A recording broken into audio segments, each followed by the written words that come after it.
Lahat tayo ay may kanya-kanyang pinagdadaanan. Wala naman daw taong wala niyan. Sabi ko nga, bakit ako pa nakakaranas ng ganito? Unti-unti na ako nadidismaya. Bulong ng hangin sa akin. Hindi ka bibigyan nito kung hindi mo kaya. Tama naman. Kaya natin lahat ng mga binibigay sa atin. Kailangan lang natin harapin, tahakin ng mga bagay na makapagpapatatag sa atin. Huwag tayong matakot sa mga bagay na parang hindi ko yan kaya.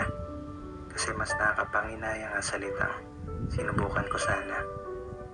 Puntong magtatanong sa sarili hanggang sa panaginip, paulit-ulit iniisip na nasa huli pala ang pagsisisi. Walang ibang makakatalo sa'yo kundi lubos na pag-iisip. Pag maling pananaw ay binago, buhay ay magbabago. Dahil kapalaran mo ay wala sa mga palad mo, kundi nasa mga kamay mo. Laban lang,